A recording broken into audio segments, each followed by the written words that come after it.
Hello, family. 1 Samuel chapter 2. My heart rejoices in the Lord. My horn is lifted up by the Lord. My mouth boasts over my enemies because I rejoice in your salvation. There is no one holy like the Lord. There is no one beside you, and there is no rock like our God. Do not boast so proudly, or let arrogant words come out of your mouth, for the Lord is God of knowledge, and actions are weighed by him. The bows of the warriors are broken, but the feeble are clothed with strength. Those who are full hire themselves out for food, but those who are starving hunger no more.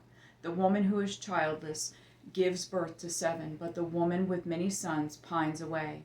The Lord brings death and gives life. He sends down to Sheol and he sends some down to Sheol and he raises others up. The Lord brings poverty and gives wealth. He humbles and he exalts. He raises the poor from the dust and lifts the needy from the trash heap.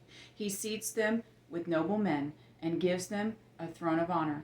For the foundation of the earth are the Lord's. He has set the world on them. He guards the steps of his faithful ones, but the wicked perish in darkness.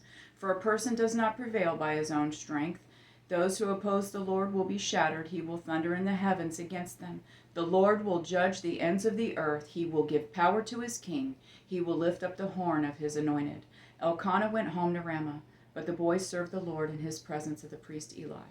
Eli's sons were wicked men.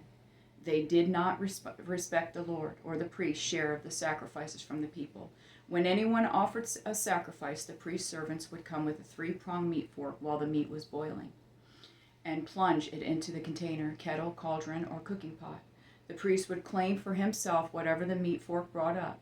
This is the way they treated all the Israelites who came there to Shiloh. Even before the fat was burned, the priest's servant would come and say to the one who was sacrificing, "Give the priest some meat to roast, because he won't accept boiled meat from you, only raw." If that person said to him, "The fat must be burned first, then you can take whatever you want for yourself," the servant would reply, "No, I insist that you hand it over right now. If you don't, I'll take it by force." So the servant's sin was very severe in the presence of the Lord, because the men treated the Lord's offering with contempt. Samuel served in the Lord's presence. This mere boy was dressed in the linen ephod.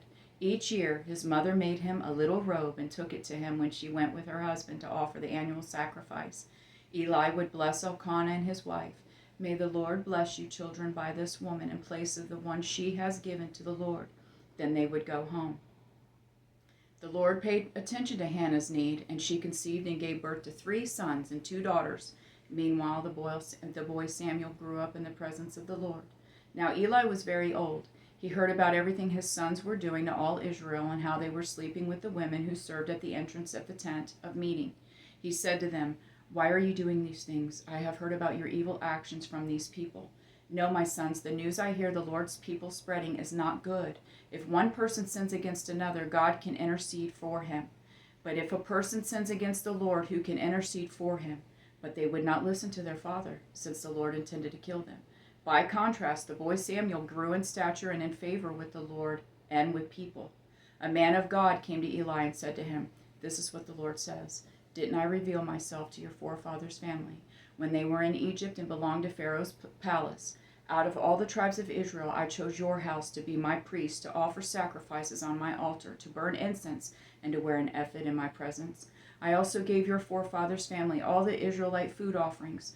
Why then do all you despise my sacrifices and offerings that I require at the place of worship?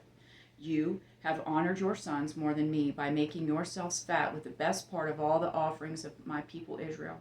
Therefore, this is the declaration of the Lord, the God of Israel. I did say that your family and your forefathers' family would walk before me forever. But now, this is the Lord's declaration no longer. For those who honor me I will honor, but those who despise me will be disgraced. Look, the days are coming when I will cut off your strength and the strength of your forefathers' family, so that none in your family will reach old age. You will see distress in the place of worship, in spite of all that is good in Israel, and no one in your family will ever again reach old age. Any man from your family I do not cut off from my altar and bring grief and sadness to you. All your descendants will die violently. This will be the sign that will come to you concerning your 2 sons, Hophni and Phinehas. Both of them will die on the same day. Then I will raise up a faithful priest for myself. He will do whatever is in my heart and mind. I will establish a lasting dynasty for him, and he will walk before my anointed one for all time. Anyone who is left in your family will come and bow down to him for a piece of silver or a loaf of bread.